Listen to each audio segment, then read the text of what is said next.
Parlons de Counter-Strike. Vita contre G2 au Blast London. Je suis un peu curieux ce que vous pensez de Vita. Moi, je trouve que c'était un des meilleurs tournois de l'année, Blast London. Alors, j'ai bossé dessus chez Seb, forcément, donc je l'ai beaucoup suivi, puisque j'ai regardé tous les matchs. Mais je trouve que c'était vraiment un maître d'event. Je trouve que c'est un tournant, c'est un peu un tournant dans cette année de Counter-Strike, puisque on a M80 qui va chercher des playoffs, on a FaZe qui est un peu rassurant, on a G2 qui a gagné le tournoi face à Vitality, on a Furia qui a fait playoff, on a Spirit et Navi contre Choke. Vraiment, je trouve que c'est un tournant dans cette année de Counter-Strike. On a des nouveaux potentiels top dogs.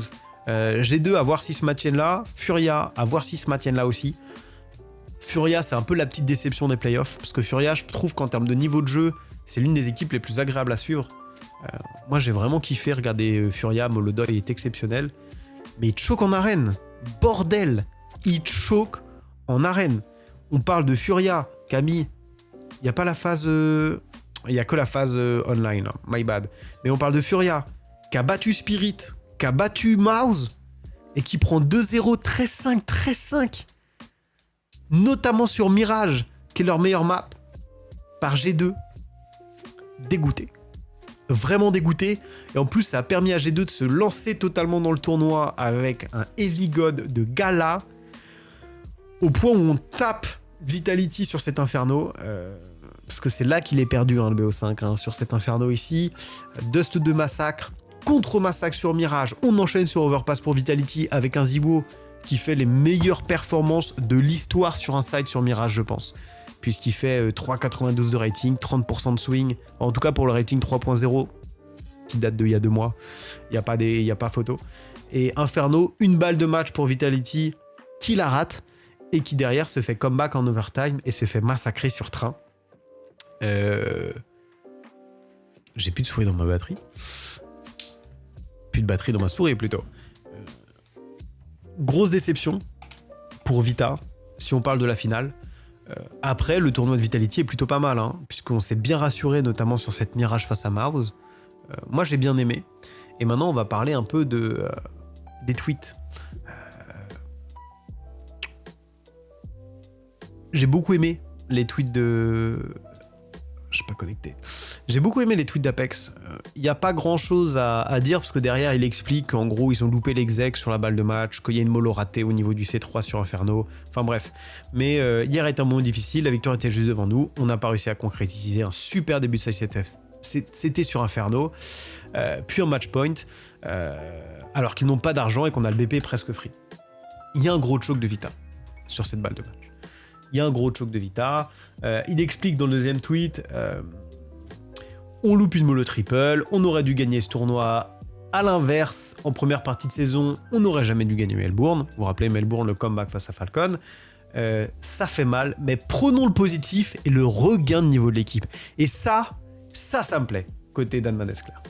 On va reprendre le dernier tweet, le troisième de cette série. On n'est pas encore au niveau qu'on a envie, mais on se bat et on travaille. Et c'est ça qu'il faut retenir, car le résultat est malheureusement quelque chose que l'on peut gérer.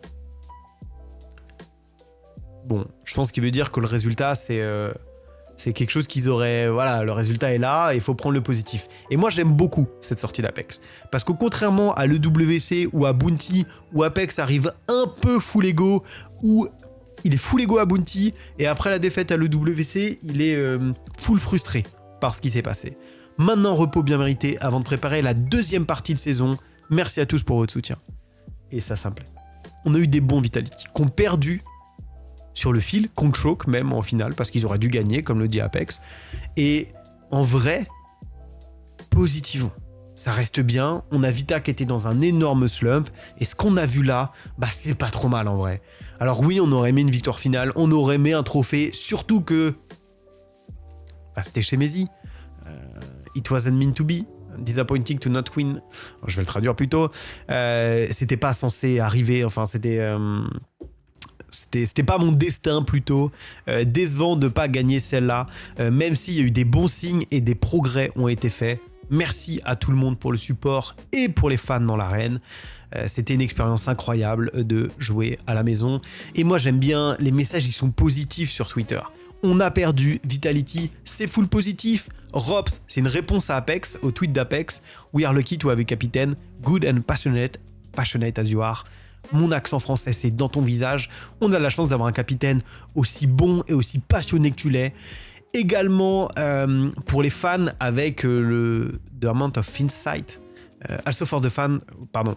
Et c'est aussi incroyable pour les fans parce que tu donnes beaucoup d'insight, beaucoup de petits tips, beaucoup de détails aux fans.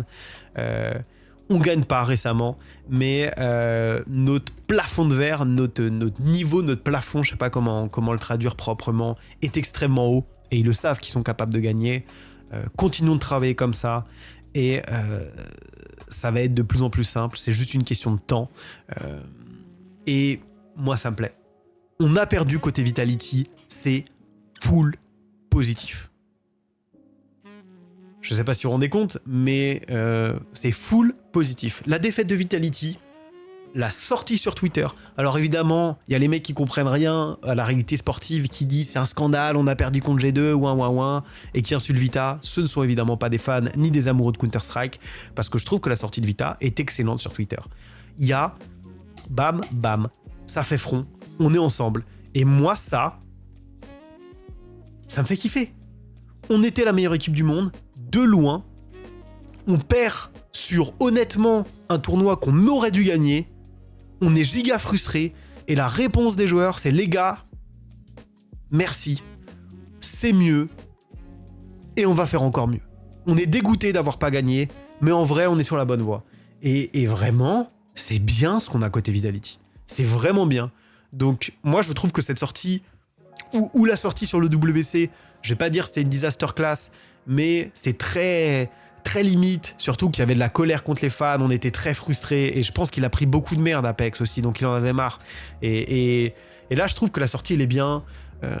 On en a beaucoup parlé sur la chaîne Counter-Strike. Je pense qu'Apex, il a un peu perdu le fil à un moment sur Inferno. Il y a des trucs où, voilà, il y a du choke. Individuellement, on a été un peu défaillant sur cette finale. Et il y a de quoi rager. Sauf qu'on est déjà tourné vers le futur. Et le futur, il n'y a qu'une seule chose qui compte. On le rappelle pour Vitality. C'est le Major à Budapest. Parce que des équipes qu'on fait des back-to-back, il y en a 3 dans l'histoire, si je me souviens bien. En tout cas, c'est sûr qu'il y a Astralis et Luminosity/SK. C'est le même roster, mais ils ont changé de club. Et il y a Fnatic, la 3e, si je me souviens bien. J'ai un petit doute avec VP, mais je crois que c'est Fnatic. Je suis quasi sûr même. Mais je vérifierai pro.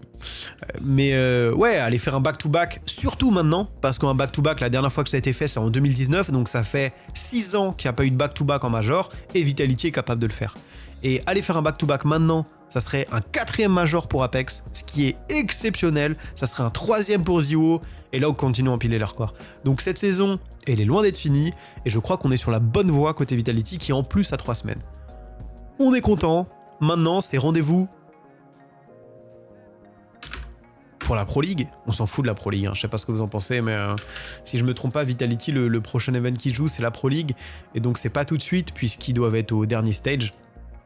Donc c'est ça, donc c'est le stage, alors c'est inversé la Pro League, parce que le stage 3 du Major c'est le meilleur, je crois que la Pro League c'est le stage 1 qui est le meilleur. Counter-Strike. Mais ouais, on est content, on est très content de cette sortie. Donc voilà, Vitality à partir du 3 octobre, logiquement, qui jouera donc tranquille, et je suis d'accord, la Pro League on s'en fout un peu, mais on verra Vitality en un peu pépère, et ça sera cool.